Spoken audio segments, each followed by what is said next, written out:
تھوڑا سا اس کو بھی جاؤ. ٹینشن اپنے دونوں ملزمان نہیں ہاتھ آ رہے ہیں نا. اچھا جی، آج سب سے پہلے تو میں اس سٹی کورٹ کا آپ کو احوال بتا دوں کہ عدالت نے اب فیصلہ محفوظ کر لیا ہے پوسٹ ریسٹ بیل پہ، کیونکہ اس پہ دلائل پہلے ہی دے کے چلے گئے تھے ملزم کے وکیل. ہم نے آج اپنے دلائل دینے تھے اور دلائل مکمل ہو گئے تھے 164 کے اوپر اور ملاقاتی درخواست پہ. تو تینوں جو کیسز ہیں وہ آرڈر کے لیے بدھ کو رکھے ہوئے ہیں. بدھ کو جب آرڈر آئے گا وہ آپ لوگوں کے سامنے ہوگا. آج جو عدالت نے آرڈر دیا ہے، محترم عدالت کی اوپینین اور رائے یہ تھی کہ بچی جو کہ مائنر ہے اس کی اسٹیٹمنٹ جو ہے وہ میٹر نہیں کرتی. ہمارا موقف ہے، اس سے عدالت نے اگری نہیں کیا اور انہوں نے کہا کہ بیل کی اسٹیج کے اوپر ایک فردر انکوائری کا کیس ہے. ہم بہت ہی کہتے ہیں عاجزی کے ساتھ اور احترام کے ساتھ عدالت کے اس آرڈر سے اختلاف کرتے ہیں، اختلاف رائے رکھتے ہیں. ہماری reading of the law different ہے. یقینی طور پہ معزز جج صاحبان بھی قانون کی انٹرپریٹیشن کر رہے ہیں اور ہم بھی قانون کی انٹرپریٹیشن کر رہے ہیں. میرے خیال میں جج صاحب کی نگاہ سے عدالت کہنا چاہیے، عدالت کی نگاہ سے جو بات نہیں گزری کہ جو سیکشنز یا جو کیس لا میں نے دیا تھا مائنر ہونے پہ بچی کی اسٹیٹمنٹ کے حوالے سے، یہ پوائنٹ آف لا پہ تھا، یہ پوائنٹ آف بیل پہ نہیں تھا. یہ قانون کی انٹرپریٹیشن پہ تھا کہ کڈنیپنگ کے لا کی انٹرپریٹیشن کیا ہے کہ کنسنٹ رضامندی کس کی دیکھی جاتی ہے، بچے کی یا والدین کی. تو اس لیے بچی کی رضامندی یعنی کہ بچی کی جو اسٹیٹمنٹ ہے چونکہ وہ کوئی کنسرن نہیں ہے تو یہ کیس لا اس حوالے سے واضح ہے.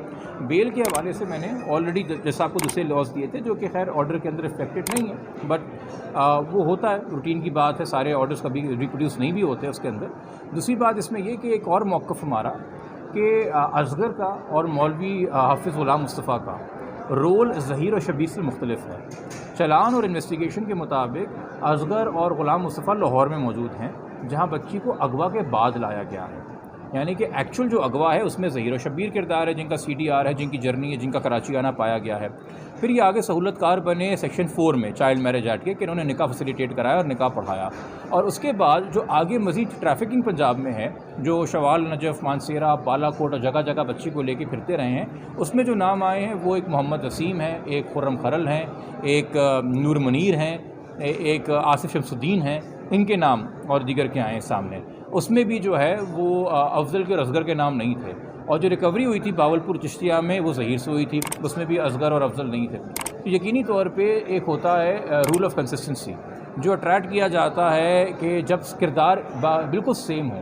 یعنی کہ اگر 4 لوگوں نے مل کے قتل کیا ہے تو چاروں لوگوں نے گولیاں چلائی تھیں تو رول سیم ہوگا چونکہ چاروں کا ایک کردار ہے. مگر اگر 4 لوگ قتل کرنے آئے ہیں مگر ایک گولی چلا رہا ہے اور باقی 3 جو ہے وہ ان آرمڈ کھڑے، جو اغوا ہے اس میں ظہیر و شبیر کردار ہے، جن کا CDR ہے، جن کی جرنی ہے، جن کا کراچی آنا پایا گیا ہے. پھر یہ آگے سہولت کار بنے سیکشن 4 میں چائلڈ میرج ایکٹ کے کہ انہوں نے نکاح فیسیلیٹیٹ کرایا اور نکاح پڑھایا. اور اس کے بعد جو آگے مزید ٹریفکنگ پنجاب میں ہے، جو شوال، نجف، مانسیرہ، بالا کوٹ اور جگہ جگہ بچی کو لے کے پھرتے رہے ہیں، اس میں جو نام آئے ہیں وہ ایک محمد وسیم ہے، ایک خرم خرل ہیں، ایک نور منیر ہیں، ایک آصف شمس الدین ہیں. ان کے نام اور دیگر کے آئے ہیں سامنے. اس میں بھی جو ہے وہ افضل کے اور اصغر کے نام نہیں تھے. اور جو ریکوری ہوئی تھی باولپور چشتیہ میں وہ ظہیر سے ہوئی تھی، اس میں بھی اصغر اور افضل نہیں تھے. تو یقینی طور پہ ایک ہوتا ہے رول آف کنسسٹنسی جو اٹریکٹ کیا جاتا ہے کہ جب کردار بالکل سیم ہو. یعنی کہ اگر 4 لوگوں نے مل کے قتل کیا ہے تو چاروں لوگوں نے گولیاں چلائی تھیں تو رول سیم ہوگا چونکہ چاروں کا ایک کردار ہے. مگر اگر 4 لوگ قتل کرنے آئے ہیں مگر ایک گولی چلا رہا ہے اور باقی 3 جو ہے وہ ان آرمڈ کھڑے ہوئے ہیں تو ان کا کردار ڈفرینٹ ہے، بیکاز انہوں نے وہ فیٹل بلو نہیں مارا تھا. یہاں پہ تو واقعات اور معاملات اس طرح سے ڈفرینٹ ہیں کہ کراچی سے وہاں لے کے گئے تو کڈنیپنگ یہاں واقع ہوئی تھی. تو ہمارا اس میں ہوگا کہ جہاں تک ظہیر اور شبیر کی بات ہے، ہائی کورٹ کے آرڈر اس پہ اپلائی نہیں ہونا چاہیے کیونکہ رول آف کنسسٹنسی میچ نہیں ہوتا. ان کے حقائق ڈفرینٹ ہے، ان کے حقائق ڈفرینٹ ہے. اور جو ہائی کورٹ کا آرڈر ہے اب ہم اس کو آج ہمیں جب کاپی ملے گی، ابھی تو ہم نے صرف اورل آرڈر سنا ہے اور مجھے جو ہے وہ پڑھ کے اس میں بتایا گیا کہ کیس لا کے حوالے سے یہ بات ہوئی ہے. سرٹیفائڈ کاپی کا ہمیں انتظار ہے. ہم نے وہاں کورٹ کے اندر ہی جو ریڈ کر سکتے تھے کاپی وہ کی تھی. ہم اس کو اپروپریٹ فورم کے اوپر چیلنج کریں گے. اس حوالے سے اس وقت ہمارے اندر ایک مشورہ ہوگا اور ہم آپ کو بتا دیں گے کہ اس میں ہم سپریم کورٹ جا رہے ہیں کہ نہیں. اور ہمیں اگر لگا کہ ایک آرڈر ہوتا ہے جس کو ہم کہتے ہیں پرورس ان لا، ایک ہوتا ہے فیکچولی مس ریڈ کرنا آرڈر کو، اور ایک ہوتا ہے کہ جی قانون کا صحیح اطلاق نہ ہونا. یہ آپ کو یاد ہوگا مرید عباس کیس میں بھی یہ ہو چکا ہے.